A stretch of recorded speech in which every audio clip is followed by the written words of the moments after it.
Antiquity Unveiled by Jonathan M. Roberts. The most marvelous revelations of the 19th century concerning the origin of Christianity, and suitably enough, 1894 is when it was published, so it's pretty reasonable when you're down to the end of the century. Deva Bodhisatoua, a Buddhist prophet, or claim it to prophet, more likely. A sage and a prophet are not the same thing.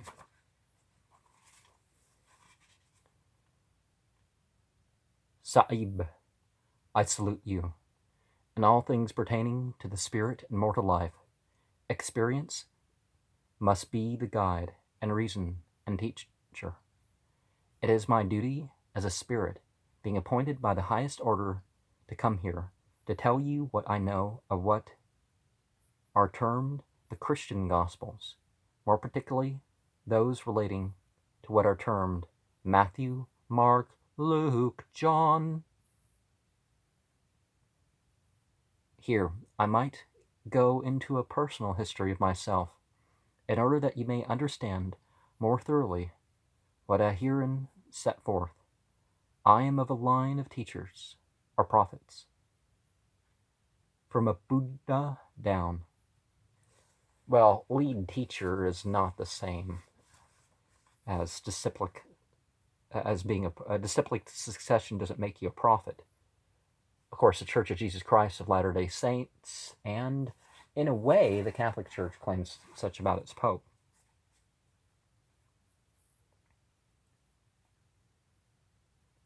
Whether you can obtain through the encyclopedias of today the information I shall give you, I cannot tell. But if you can obtain the Japanese encyclopedia of 1821, translated by Abel Remusat, you'll be able to learn a great deal about myself. In the Sanskrit tongue, my name was Deva Bodhisatoua. In the Chinese tongue, my name was Fusa, and in the Hindu tongue, it was Ma Ming. Ma Ming sounds more like the Chinese one, doesn't it?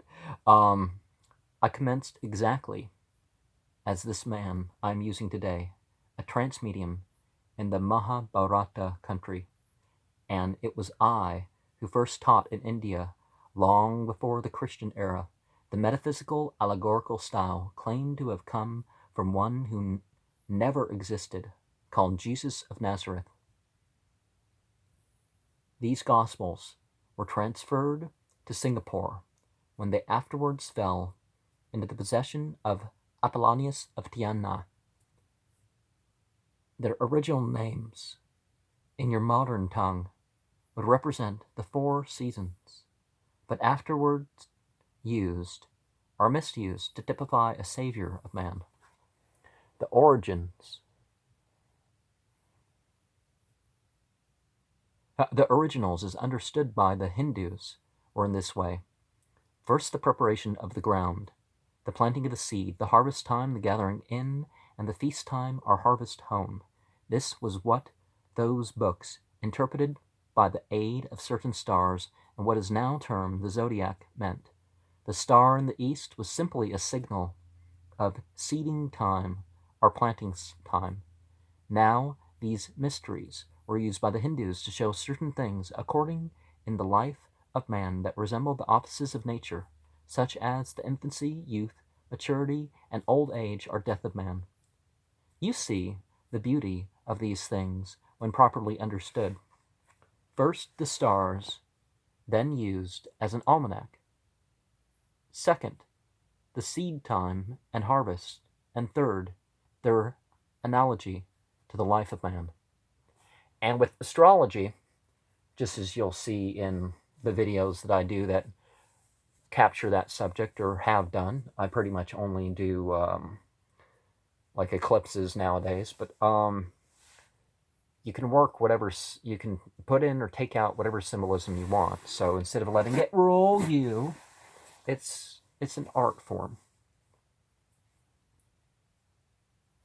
These writings are gospels, were given to me first, as I have set forth in the beginning of this communication by experience in the way of trance, second by my reasoning upon them, and third by my intuitional nature coming in contact with the higher relations of spirit life. And here again I must remark that in my time they were not original, but they were simply the rules of spirits on my receptive organism.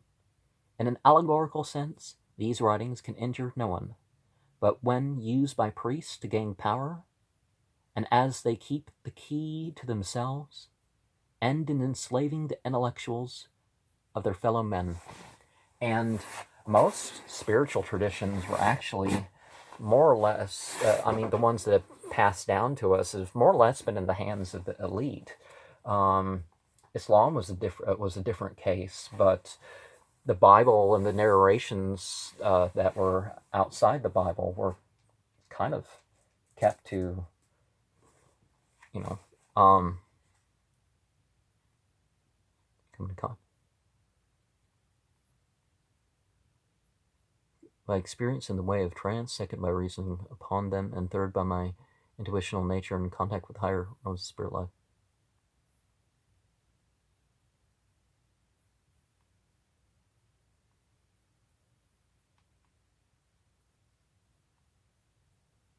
We believe in the reincarnation.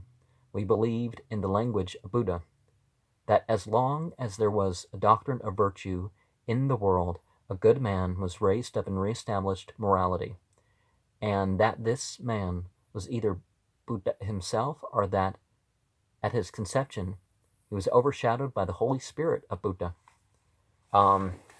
Some prophets are called with the anointed or whatever other sort of consciousness from the start, and they're kept as pure vessels for the message that they get later in life. But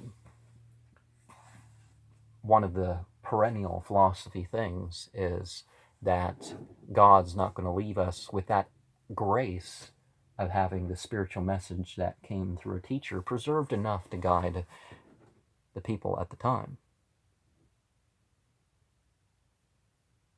But reincarnation is something that kind of, through the Jains, became popular in that region. These epistles are gospels brought from India by Apollonius, or modified by him to suit his spiritual nature. Much of the force and sublimity of language in them is lost in their translation through so many different tongues. As near as I can give you their name, they would be called in your language, translated from the Hindu. Oh yeah, let's narrow it down to 70 languages now. 72, I don't know, 22, I think there was like 72 languages or something. 22 official ones in India, and but anyways. The Code of the Initiated. There was at that time in India a sacred order in which all persons of good blood, not that there is anything in caste, were to become pupils and gradually go from one degree to another, similar to modern Freemasonry. Every other Hindu group, including Buddhism, kind of tried to pretend, caste doesn't really exist, and yet there's all these incidences that kind of show that it doesn't. But the Buddhists kind of stepped away from it a little bit. In general, they did. Or to become pupils and gradually go from one degree to another, similar to modern Freemasonry. No one was admitted as a pupil unless first examined to see whether he had any spiritual gifts, and this was tested in different ways. One of the principal tests was looking through a hollow tube on a piece of glass or a piece of skin. It discovered any sign on either. This is evidence of clairvoyance. Others were tested by a tube shaped like a horn placed to the ear. If they heard a voice, or any noise, or anything that was photographed upon their brain, they were admitted on the ground of clairaudience. By this method, they were always enabled to have mediums that not only preached our philosophy, but proved it also. I have certified to all I think that is necessary, and I have fulfilled my duty in the best of my present ability, and if I am not mistaken, this communication, which is launched in this humble home today, will undoubtedly be looked upon in the future as one of the marvels of spiritualism, considering the source from which it comes. Wise spirits, not that I lay claim to wisdom, never enter where pride shuts them out. Humility is the best preparation any medium needs to receive the whole truth and nothing but the truth. Is it humility, or is it surrender to the will of the spirits? And here we are on to the more direct. Okay, we've found this information, but one of the things that strengthens spiritual relationships is the sharing of the fact that it exists, bringing others to such causes. We can find no historical reference to any such person as Deva Bodhisatoua, Fusa, or Ma Ming, and are therefore compelled to confine our test of its genuineness and authenticity to what we can learn regarding Abel Remusat, referred to in the communication. We take the following facts concerning Remusat. Remusat? Do you say the T at the end? From the Nouvelle Biographie Générale. Jean-Pierre Abel Remusat, a celebrated Orientalist born at Paris, the 5th of September, 1788, died of cholera in the same city, the 4th of June, 1832. The circumstances that awakened in him a taste which was soon to develop into a true vocation were as follows. The Abbey of Terson had united to the Abbey Aux Bois, a precious collection of antiquities and objects of curiosity, to which was joined a library composed of rare books relating to the different objects of the museum. Amid these amateur treasures was a Chinese pastoral poem. Abel Remusat, being permitted to visit this collection of the Abbey of Terson, from the first gave special attention to that work and determined to give a translation of it. Animated by his tastes and his desires for the distinction, because it had defied the learning of the time, he surrounded himself with all the works, small in number and insufficient as they were, which treated of sinology, or the Chinese writing. The track was roughed and almost impracticable in the state which he found the undertaking, but he persevered because he felt he had found the way.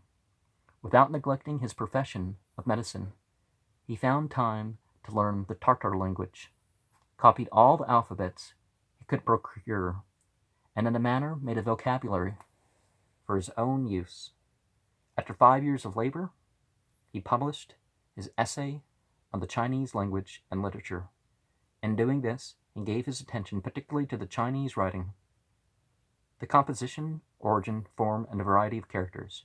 From this, he pursued the art of reading and writing the Chinese tongue, and finally treated of the influence of the accentuation exercised over the phonetic value of words. This essay was followed by a work in 1811 entitled The Study of Foreign Languages Among the Chinese, which attracted the greatest attention. In 1813, he published his uranographic Mongol and his dissertation on the monosyllabic nature commonly attributed to the Chinese language.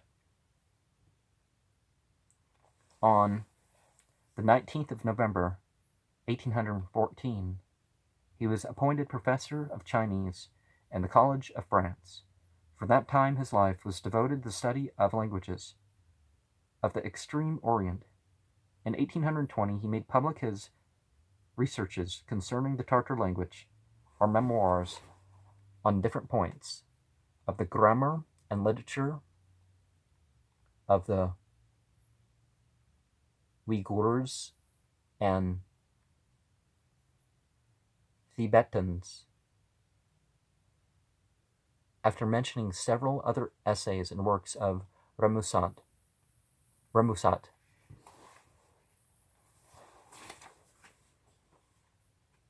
the writer in the Nouvelle Biographie Générale says, the study of Chinese documents, both printed and in manuscript, enabled the learned sinologue to indicate to Korjir, according to the Japanese encyclopedia, the locality where the Kalmucks collected the salts of ammonia, and to reveal the existence of two burning volcanoes situated in Central Asia, 400 leagues from the sea, information of which Humboldt, traveling in China, Tartary, was pleased to recognize as correct. The Japanese encyclopedia is the most important work in relation to the information concerning the state of the sciences, arts, and occupations in China. Its entire civilization is therein described. Oh, surely there must be something missed. But the general idea is obviously. Abel Remusat early gave a translation of the titles of the chapters of it, with that of an entire article relative to the tapir, that the imagination of the Chinese had transformed into a sort of fabulous animal. Historically, Abel Remusat, or Abel Remusat, was particularly occupied with the Tartar nations, and he knew how to profit by the relations of the Chinese with them to solve many historical problems. Instead of making the barbarians who overrun the Roman Empire descend from the north, he showed their original origin and the different localities of them in the countries of Asia.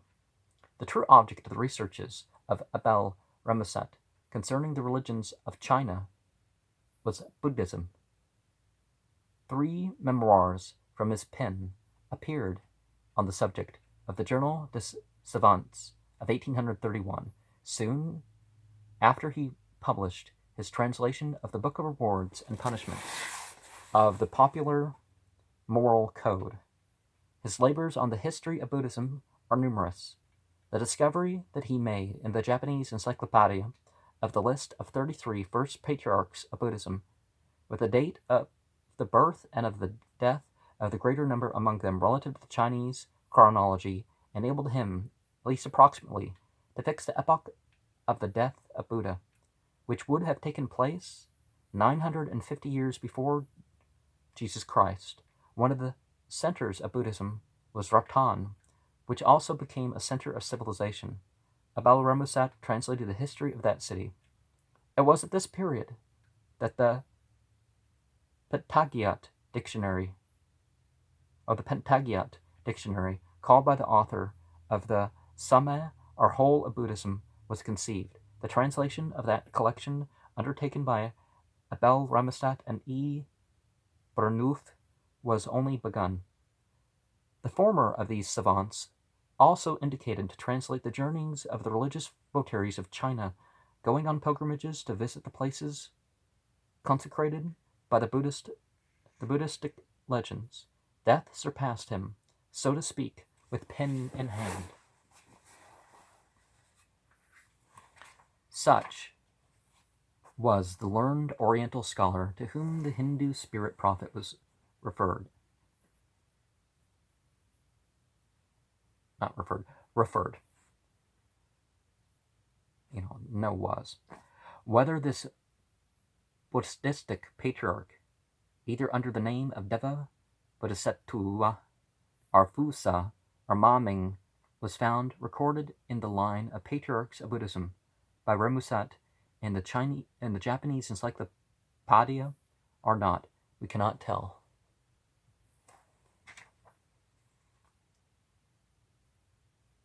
Should it be there, it would hardly be possible to doubt the authenticity of this strange, as we incline to believe it, the most important communication. In the absence of positive knowledge upon this point, we are warranted in giving great weight to the reference of this Buddhistic spirit to the Japanese Encyclopedia and its partial translation by Remusat in 1821. But most significant of all is the fact that Remusat, in his labor of translating that noted Oriental work, discovered a chronological list of the names of the 33 first Buddhistic patriarchs, with the time of the birth and death of most of them, so fully given as to determine with considerable certainty that the Buddhistic religion had its origin about 950 years before the Christian era, so-called. If we could obtain that chronological list of the first 33 patriarchs of Buddhism, and if it should prove that Ma Ming was among them, and that he was the Buddhistic patriarch about 200 years before the Christian era, as the communication seems to imply it, would be impossible to doubt the genuineness and authenticity of that communication. Now, something interesting that was going on at this time, yes, about 540, we have something that you can call Judaism. But something that would have called itself Judaism didn't happen at about 200 BCE. Yes, I know the historical evidence does not give a date earlier than the second book of Maccabees, which is a generation on or so of what, I don't think there's any contemporary text of the Maccabean rebellion as such, but it's reasonable to think about 200 BCE that such a thing. So that's something that was going on around this time. So Buddhism, Buddha Yoga disappears as a popular path, and you form Buddhism out of the Buddhas, or perceived Buddhas. Christianity, so many Christ, you start get a stopping of such figures, and then Christianity appears under Paul and the early gospel writers of the next century to kind of solidify that movement of the disappearing Christs.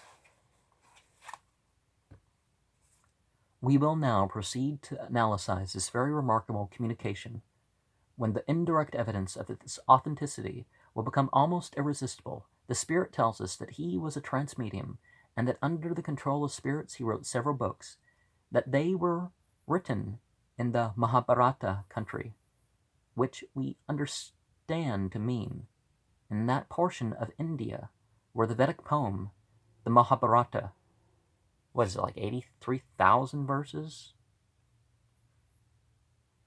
was composed and held as sacred. But he who was first taught in the metaphysical allegorical style 200 BCE, that he afterwards sent the books thus written to Singapore, that Apollonius of Tyana, 250 years afterwards, found them in that center of Buddhism, that Apollonius bore them away with him, making such alterations in them as better suited to his spiritual philosophy, that they were originally used to typify the 4 seasons, caused by the annual revolution of the earth around the sun, but that they were used or misused to typify a savior of man, that is understood by Hindu priesthood, that they implied the time for preparing the ground, planting the seed, and harvest and gathering in time, the feasting time or harvest time, that these books were interpreted by the successive appearance of the stars of the zodiac. the star in the east simply being the signal of seeding or planting time, that these books were also used by the Hindu priests to show things in the life of man that resembled the offices of nature, and the stars were used by them as an almanac, as a rural calendar, and as relating to the life of man, that he might have added a fourth use of them as relating in the atmospheric or meteoric changes of the 4 seasons. As above, so below. The books of ourselves refer to the books of nature in general, and the books of nature in general refer to, can refer to the revealed books, and any one can refer to the other or be referred by the other. No one who was given any attention to the subject of Brahminical, Buddhistic, Zoroastrian, Egyptian, Grecian, and Roman religions, which all preceded the so-called Christian religion, can doubt or question the fact that they were one and all based on the annual revolution of the earth around the sun, and the natural changes which were then produced on the earth, and especially affected the comforts, interest, and happiness, on the misery, fortunes, and calamities of the human race. Such were the religions and philosophies everywhere met with by Apollonius of Tyana in his long and active journeys through the then civilized world, that the books obtained by him at Singapore, India, were of that nature cannot be reasonably questioned. I don't know, it keeps happening with this book, or sharing these books. Is my stomach saying, feed me, you're mentioning food and you know, well, the seasons, different foods, but anyways.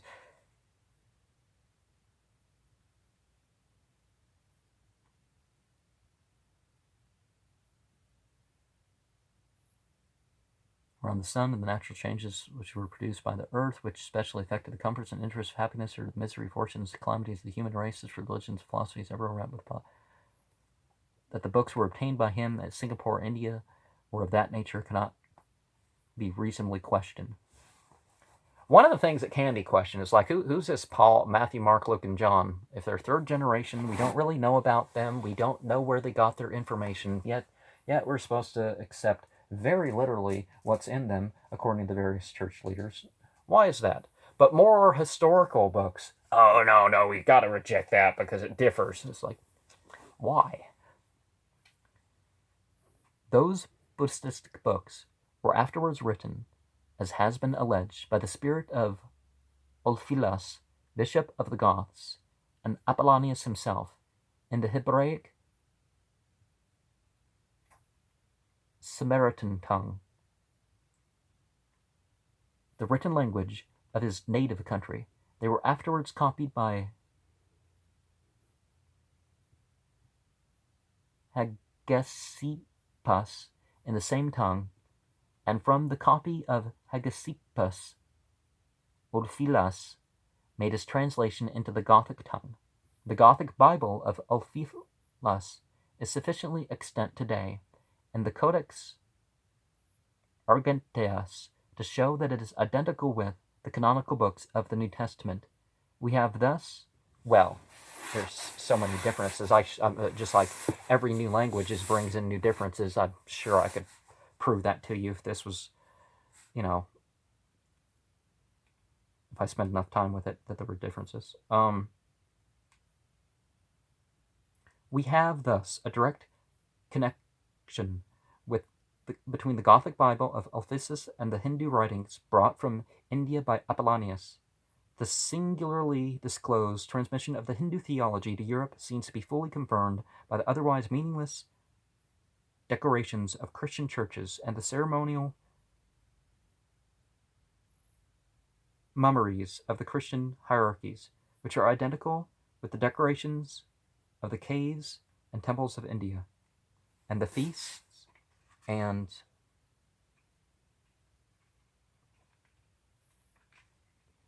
fasts and ceremonies observed and enforced by the Brahminical and Buddhistic Hindu priesthoods. And let's break this into a second video. Peace unto you.